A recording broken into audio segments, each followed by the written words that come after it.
Hai, Assalamualaikum. Salam sejahtera. Anda bersama saya, Hafizi Azaman, bertemakan rakan tugas Hafizi Rosli. Anda bersama kami dalam Awane Pagi. Seperti biasa, setiap hari pukul 7.30 pagi ini kita akan bawakan kepada anda perkembangan terkini berita dalam dan juga luar negara. Sudah pastinya dalam tempoh Perintah Berkurung bermula 18 Mac sehingga 31 Mac ini, kami akan bawakan berita banyak dan juga lebih kepada COVID-19 yang berlaku, bukan saja di Malaysia tetapi juga di peringkat global.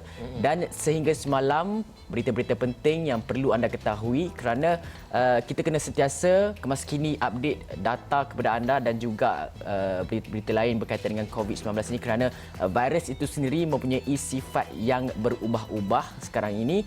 Ini berdasarkan oleh pakar dan juga petubuhan kesihatan sedunia. Jadi untuk itu amat penting untuk masyarakat mengetahui berita-berita terkini berkaitan dengan COVID-19 ini. Jadi untuk itu berita pertama yang ingin kami bawakan kepada anda, Hafizi, adalah berkaitan dengan Baik, kita nak bawakan dari segi statistik terlebih dahulu, statistik di seluruh dunia dan juga statistik di Malaysia.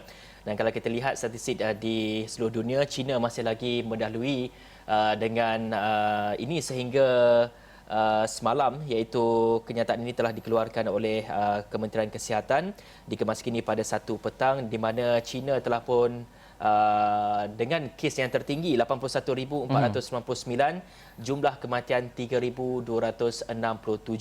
Dan kita dapat saksikan juga di Itali merupakan pusat epidemik di Eropah dengan jumlah kematian melebihi daripada China sendiri, iaitu lebih daripada 4,825 dengan 5,538 kes, dan diikuti dengan Amerika Syarikat, Sepanyol, iaitu antara di peringkat antarabangsa. Dan untuk di Malaysia, kita juga ingin bawakan sehingga semalam kita dapat saksikan sehingga 22 Mac pada pukul 12.30 hari, itu statistik yang dikeluarkan oleh Kementerian Kesihatan, sebanyak 1,306 kes dilaporkan di Malaysia dengan jumlah kematian sebanyak 10, Hafizi. Ya, betul tu. Dan perlu anda ketahui mengapa kami di Astro Awani dan juga di Awane Pagi selalunya kami bersiaran berdekatan, tetapi hari ini dan juga bermula beberapa hari sebelum ini kami telah memulakan penjarakan sosial. Adalah amat penting kerana berdasarkan Pertubuhan Kesihatan Sedunia, mereka menyatakan bahawa virus berkenaan tidak boleh travel lebih daripada 1 meter kerana virus itu akan jatuh ke bawah. Itu yang diberitakan oleh WHO. Sebab itulah penjarakan sosial itu penting, bukan saja kami tetapi juga kepada rakyat Malaysia yang mungkin mahu membeli belah boleh katalah membeli barangan barangan orang kata keperluan harian. Sasul-sasul saya pagi ini. Okey, baiklah. Untuk itu semalam kita juga ada berita yang mendukacitakan di Malaysia kerana kita telah pun merekodkan kematian yang ke-10 semalam berdasarkan Kementerian Kesihatan Malaysia melalui Ketua Pengarah Kesihatan Dato' Dr. Nur Hisham Abdullah. Mereka telah menyatakan bahawa sebanyak 10 kematian direkodkan menjadikan setakat 22 Mac 2020, dan beliau berkata kematian itu melibatkan seorang Doktor Perubatan Kementerian Kesihatan Malaysia KKM, dan kes ke-259 iaitu berkaitan dengan kluster tablik di Seri Petaling. Dan mangsa ke-10 merupakan seorang lelaki berusia 74 tahun dari kluster jemaah tablik, masuk ke hospital pada 13 Mac dan disahkan meninggal dunia semalam. Manakala mangsa ke-9 membabitkan seorang doktor berumur 48 tahun. Dia merupakan pernah melakukan sejarah perjalanan ke luar negara, iaitu Turki. Jadi kita nak dengarkan sedikit bingkisan audio daripada Ketua Pengarah Kesihatan. Kita dengar. Duka cita dimaklumkan sehingga kini terdapat pertambahan 2 lagi kes kematian baru berkaitan dengan COVID-19 telah dilaporkan ke CPRC Kebangsaan. Pelaporan terbaru ini dan 4 pelaporan melalui siaran di laman Facebook Ketua Pengarah Kesihatan malam tadi menjadikan jumlah kumulatif kes kematian COVID-19 di Malaysia adalah sebanyak 10 kes. Dan kalau kita lihat setiap hari sejak kebelakangan ini, dari segi peningkatan kes baru itu melebihi daripada 100 dan ini merisaukan seluruh rakyat Malaysia.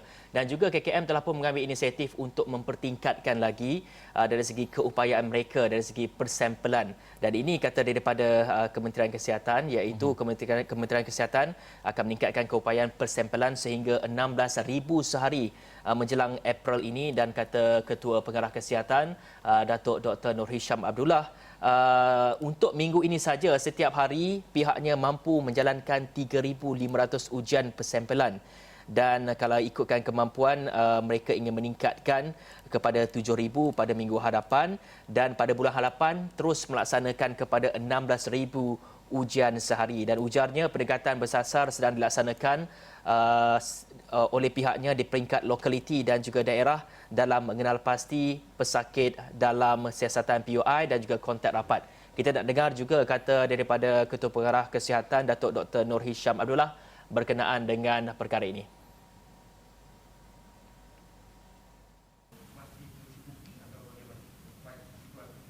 Setakat ini kalau kemampuan kita tingkatkan daripada 3,500 ke 7,000 untuk minggu depan, dan bulan depan kita akan laksanakan 16,000 ujian.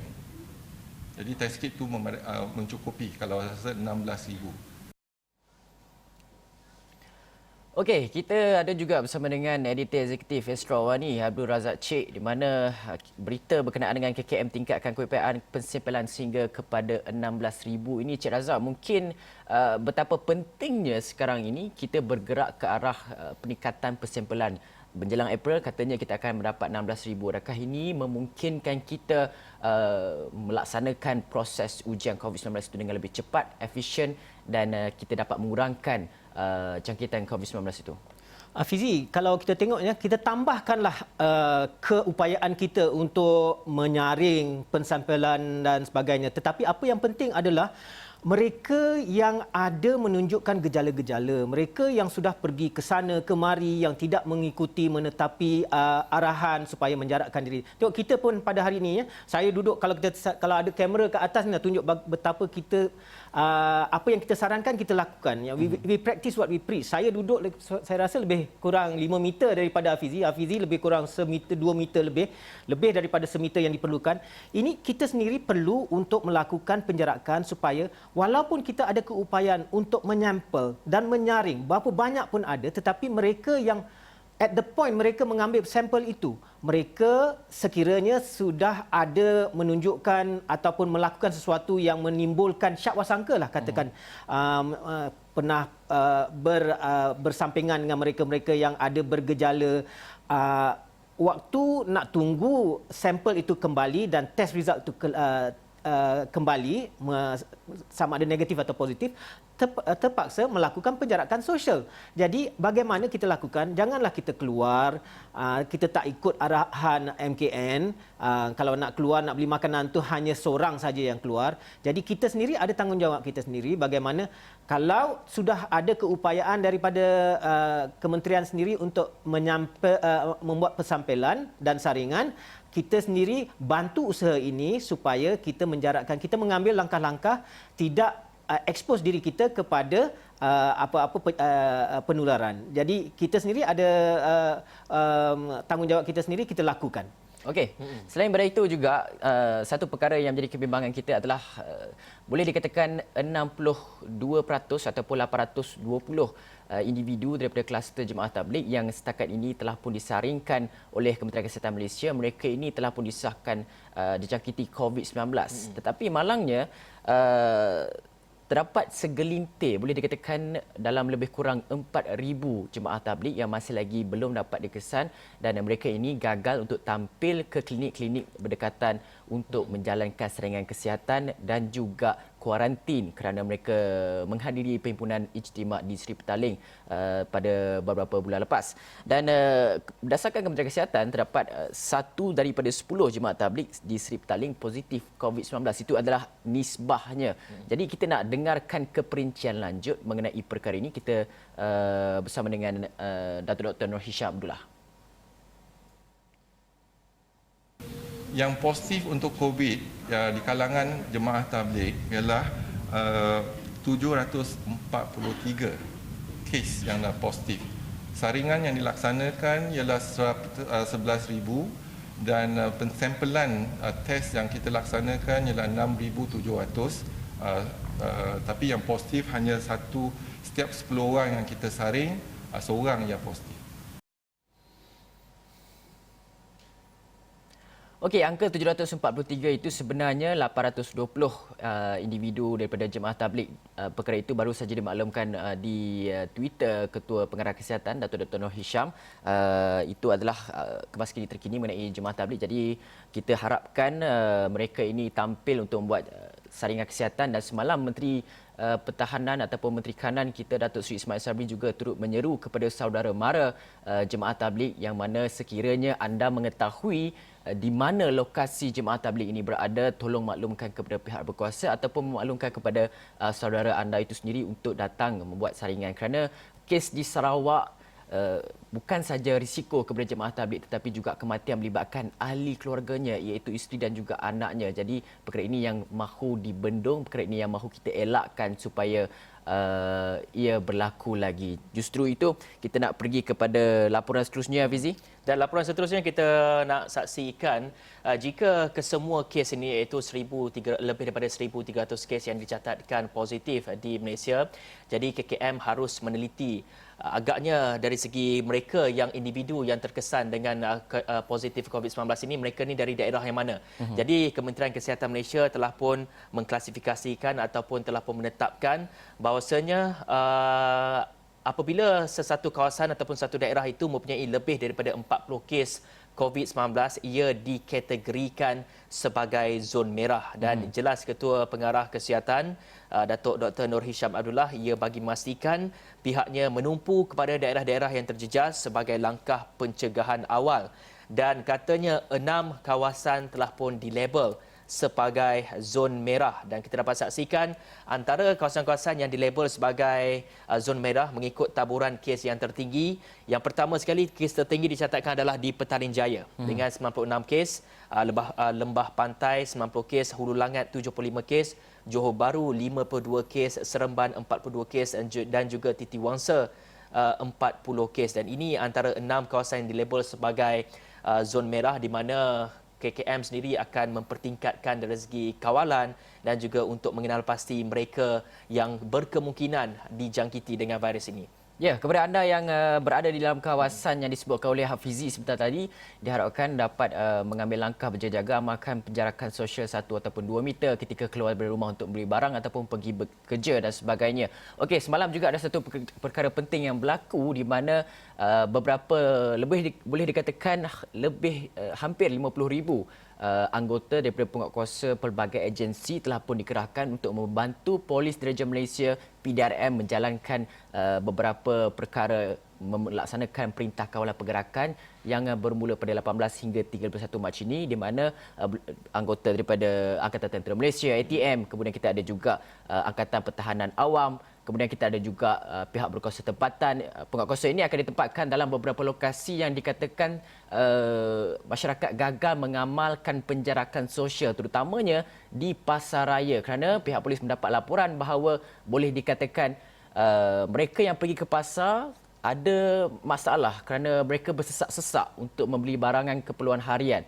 Jadi polis dan juga tentera akan ditempatkan di pasaraya itu untuk memastikan penjarakan sosial itu berlaku. Bagaimana kaedah melaksanakannya, ia bergantung kepada pihak polis dan juga tentera untuk mungkin membenarkan hanya sekumpulan kurang daripada 10 orang untuk masuk ke pasar terlebih dahulu, kemudian berbaris ke macam mana, itu kaedahnya akan dilaksanakan oleh polis dan juga tentera. Dan dalam masa yang sama, Menteri Kanan dan juga Menteri Pertahanan Datuk Seri Ismail Sabri juga menyatakan semalam kemaskini mereka yang telah mematuhi perintah kawalan pergerakan telah pun mencapai 90%. 10% lagi masih lagi gagal melaksanakannya. Dan 10% itu merangkumi berapa? 3.1 juta rakyat Malaysia yang kini gagal melaksanakan perintah kawalan pergerakan. Dan perkara ini diharapkan pertambahan anggota tentera, APM dan juga PBT nanti dapatlah membantu pihak polis melaksanakan perintah kawalan pergerakan, dan kita sebagai masyarakat perlu bertanggungjawab dalam memastikan perkara ini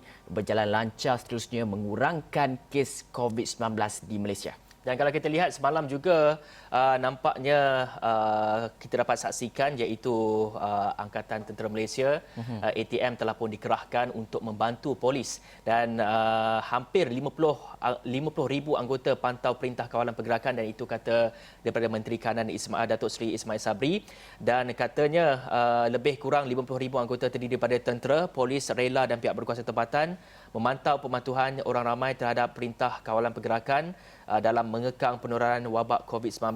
Dan Menteri Kanan Datuk Seri Ismail Sabri Yaakob berkata, selain Majlis Keselamatan Negeri, Pusat Pengurusan Bencana Daerah juga akan digerakkan untuk menguatkuasakan dengan tegas peraturan ini. Dan kita nak tanya sikitlah pandangan Cik Razak sendiri. Kalau kita lihat sejak semalam, anggota tentera telah pun dikerahkan untuk membantu polis dan juga rela untuk memastikan perintah kawalan pergerakan ini dapat dilaksanakan dengan jayanya. Dan kita dapat lihat dari segi peratusannya dapat dikurangkan. Adakah masyarakat di luar sana nak tunggu tentera baru mereka nak dengar arahan ke bagaimana? Okey, sebelum tu saya nak mencelah sedikit. Orang ramai perlu mengetahui bahawa apabila tentera digerakkan, terdapat banyak berita palsu yang menyatakan bahawa tentera dibenarkan pukul orang awam sekiranya tak mematuhi arahan pergerakan perintah kawalan ini. Tapi sebenarnya akta yang dikuatkuasakan adalah Akta Pencegahan Penyakit Berjangkit, bukan di bawah Akta Darurat ataupun Akta Majlis Keselamatan Negara. Justru segala kuasa dan juga kuasa tangkapan orang ramai dan sebagainya diserahkan kepada pihak polis. Hanya PDRM saja yang berhak melakukan perkara itu, dan PDRM yang mengetahui laksanakan perintah kawalan pergerakan ini, bukan tentera, bukan agensi-agensi penguatkuasa yang lain. PDRM perlu dijelaskan kerana terdapat banyak berita palsu yang berleluasa di luar sana. Cik Razak. Fizi, biasalah mereka yang tak ada kerja, duduk rumah tak tahu apa nak buat kan, jari itu gatal aja. Tetapi 10% ya, penduduk Malaysia 30 juta, yang 3 juta ni kenapa susah sangat nak mengikuti peraturan. Tapi kalau saya lah, kalau ramai kita tengok celuring, baju celuring itu pun dah cukup lah. Okey, tak perlulah nak bawa senapan. Tetapi jika perlu, bolehlah bawa M16 sekali. Bila sampai tahap yang 3 juta ni, begitu degil. Tetapi cuba kita fikirkan, mereka anggota tentera yang 50,000 ni, mereka expose themselves kepada danger. Mereka buat kerja ni bukan... Lebih baik mereka duduk di rumah dan menjaga anak isteri mereka masing-masing daripada melakukan pemantauan supaya orang duduk di rumah. Okey, itu nombor satu. Jadi kita sudahlah ada pihak yang ingin yang reda untuk sacrifice diri mereka sendiri, keselamatan mereka sendiri untuk keselamatan satu Malaysia. Jadi nombor dua yang penting adalah cuba kita fikirkan apa yang berlaku sekarang adalah we reap what we sow ya. Kalau kita tengok kawasan-kawasan yang dikatakan diklasifikasi sebagai red zone ya. Mereka tempat-tempat ni adalah kebanyakannya adalah PPR. Jadi cuba kita tengok satu masa dulu bagaimana kawasan-kawasan ini dibangunkan dan begitu pesat sekali. Kalau kita tengok dari segi plot ratio, banyak kawasan-kawasan ini kalau kita fikirkan semula, kita tengok, kita semak, adakah plot ratio itu telah, batasan plot ratio itu telah kita tidak ikut undang-undang local government laws. Jadi ini adalah bergerak ke hadapan, kita kena fikirkan banyak lagi kawasan-kawasan pembangunan yang dibangunkan tanpa dikirakan plot ratio, green lang dan sebagainya. Jadi inilah satu perkara yang mana-mana pentadbir lah kita set aside political differences kita, tetapi kita fikirkan apa yang kita lakukan sekarang dari segi pembangunan itu, inilah salah satu puncanya boleh terjadi bagaimana begitu ramai orang yang terdedah kepada sesuatu gejala sebab mereka duduk bersesak-sesak. Kalau kita tengok mereka yang di PPR sekarang ni, kalau mereka lockdown ataupun mereka dikenakan perintah berkurung, mana nak lari? Pada satu masa dulu, anak-anak mereka lari ke shopping kompleks. Jadi cuba kita fikirkan tindakan kita sekarang. Okey, baiklah. Kita banyak lagi perkara nak bincangkan, tapi berita yang perlu anda tahu, hari ini harga topeng muka mungkin akan diturunkan oleh kerajaan kerana semalam telah pun dimulangkan oleh Datuk Seri Ismail Sabri, tapi harganya bawah RM2, tapi belum lagi kita dapat sahkan. Okey, kita nak rehat dulu seketika, kita akan kembali selepas ini.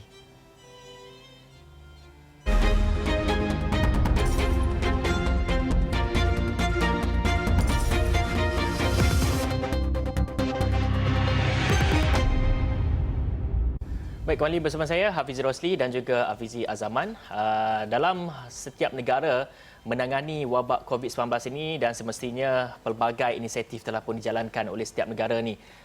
Ada inisiatif yang baru saja di-develop dan juga ada inisiatif yang lama yang mengikut kepada negara-negara lain. Dan ini kita nak kongsikan kepada anda semua inisiatif daripada negara jiran kita iaitu di Singapura, di mana mereka telah pun melancarkan satu aplikasi di telefon bimbit, iaitu aplikasi ini dapat digunakan untuk trace ataupun untuk contact trace ataupun untuk mendapatkan mengenal siapa agaknya kontak-kontak rapat yang sebelum ini pernah berada di sekeliling anda. Dan ini yang telah kita nak bawakan satu laporan ini, dan di mana mereka hanya perlu memuat turun satu aplikasi ini, iaitu aplikasi yang dinamakan Trace Together, dan hanya memasukkan nombor telefon anda, dan di situ anda akan dapat pastikan siapa agaknya kontak-kontak yang pernah rapat dengan anda semua. Jadi ia memudahkan kepada Kementerian Kesihatan di Singapura untuk mengenal pasti jika seorang itu didapati positif kepada COVID-19 ini, maka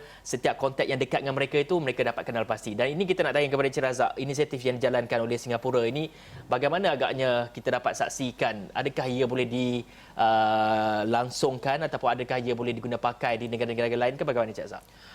Hafizi, kalau kita tengok saja dari selatan tanah air ini, banyak perkara-perkara, banyak inisiatif-inisiatif yang bagus yang boleh kita contohi. The Trace Together app ni, bagi mereka yang begitu sensitif lah tentang informasi, jangan takut disebabkan ini hanya digunakan kepada mereka-mereka yang memberi kebenaran. Tetapi pada saya lah, ini bukan masanya kita minta kebenaran. Ini adalah masanya kita kenakan. Ini adalah satu app Trace Together ni yang dibangunkan di Singapura. Sekarang ni kita tengok banyak perkara yang kita adalah pihak-pihak yang nak menyorok dan sebagainya. Jadi ini saya rasa ada satu app yang boleh kita bekerjasama dengan jiran kita guna di sini. Tetapi bagaimana caranya, sudah tentu kita ada caranya antara bilateral nation. Jadi satu perkara yang baik ini biarlah kita guna, kita bekerjasama dengan jiran kita, kerana ini hanya akan memberi lebih menggerakkan usaha kita dengan lebih rapi lagi untuk contact tracing. Jadi itu perkara yang penting. Ya, ia akan mempercepatkan lagi contract tracing. Dalam masa yang sama juga kita nak lihat kepada inisiatif Korea Selatan. Korea Selatan ni pada awal-awal masa COVID-19 tengah merebak dengan luas, dia adalah salah satu negara yang sedang menghadapi tekanan yang kuat kerana COVID-19 di negara itu meningkat dengan banyaknya. Dia antara salah satu negara yang di luar China mempunyai angka jangkitan yang sangat tinggi. Tapi sekarang ni kita lihat angka jangkitan dan juga angka kematian COVID-19 di Korea Selatan ini semakin berkurangan dan mereka dapat membendung. Mereka menggunakan dengan cara yang bagaimana? Salah satunya adalah dengan menggunakan pondok telefon yang boleh dijalankan ujian COVID-19 itu.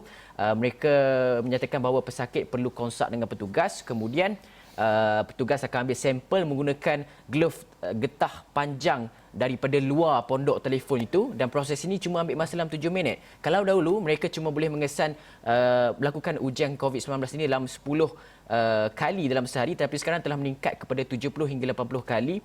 Dan yang inisiatif yang kedua adalah Korea Selatan juga gunakan data daripada telefon pesakit. Peta awam dibuat daripada menggunakan data telefon pesakit itu, bukan hanya untuk mengetahui di mana pesakit itu pergi, tetapi juga merekodkan pelbagai tempat, contohnya kawasan-kawasan yang telah pun pesakit itu pergi, di mana mereka berada. Mereka lakukan pemetaan dalam menggunakan data pesakit itu daripada telefon bimbit mereka, kemudian mereka paparkan kepada orang awam. Saya nak terus kepada Cik Razak. Dalam masa yang sama juga Taiwan juga menggunakan aplikasi dan juga kaedah yang seakan-akan sama, menggunakan data telefon bimbit daripada pesakit itu untuk menjalankan pemetaan di mana pesakit itu pergi. Cik Razak, bolehkah kita lakukan perkara ini? Mungkin kita juga perlu melihat kepada, ataupun sebenarnya Kementerian Kesihatan Malaysia KKM perlu sekurang-kurangnya mendedahkan di mana lokasi pesakit itu pergi, bukan sekadar mendedahkan daerah tetapi juga spesifik kepada kawasan-kawasan tertentu. Cik Razak. Hafizi, kalau kita tengok ini smartphone kita banyak kegunaannya. Bagi remaja kat luar sana, cubalah ada masa yang terluang ni, cuba fikir-fikirkan bagaimana untuk membangunkan aplikasi yang sama juga dengan Korea. Tapi kita boleh guna example yang ada di Korea. Kita tengok di Korea, perkara ini yang mobile testing, gunakan pondok telefon, itu bukan berlaku hanya berlaku pada waktu permulaannya. Jadi ini memerlukan masa, memerlukan kepakaran, tetapi kalau kita tengok sekiranya kita wujudkan testing fasiliti yang sama, sudah tentu mereka sekarang ni ramai yang rasa kegusaran bagaimana apabila mereka merasa demam-demam nak pergi ke hospital agak susah kerana mereka terpaksa panggil private clinic datang untuk buat testing. Jadi ini adalah satu contoh yang patut kita contohi. Sekiranya kita dapat import perkara ini ataupun fasiliti ini, sudah tentu kita akan dapat menambahkan contact tracing kita sendiri dan mengekang penularan ini. Dan mengapa menggunakan phone, kita dapat saksikan setiap orang memang ada telefon bimbit, dan telefon bimbit ni memang selalu ada dengan kita semua, dan ini melihat kepada keupayaan telefon bimbit itu, dan diharap kerajaan Malaysia dapat mempertimbangkan untuk membangunkan aplikasi yang sama ataupun boleh mengambil terus aplikasi daripada Singapura itu diguna pakaikan di Malaysia. Dan sekali lagi ingin kami ingatkan, iaitu sekarang kami berada di studio di Awani ini, di mana kami mengamalkan social distancing ataupun penjarakan sosial, di mana Hafizi nampaknya berada dalam 1 ke 2 meter. Sebelum ini kami rapat, tapi disebabkan kita ingin menegakkan ataupun kita ingin menjalankan social distancing ini, kita terpaksa berjauhan sedikit. Dengan Encik Razak juga nampaknya berada dalam sekitar 6 ke 7 meter daripada kami, dan ini yang juga anda harus lakukan, sentiasa social distancing dan jangan keluar rumah dalam tempoh perintah kawalan pergerakan ini. Dalam erti kata lain, dalam tempoh perintah berkurung ini, diharapkan rakyat Malaysia boleh memulakan hidup baharu. Walaupun kita bersilaturahim dan sebagainya, itu budaya kita, tapi dalam tempoh ini kita lakukan dengan cara yang lain. Okey, sekian daripada kami. Saya Hafiz Zaman. Dan saya Hafiz Rosli. Assalamualaikum warahmatullahi wabarakatuh.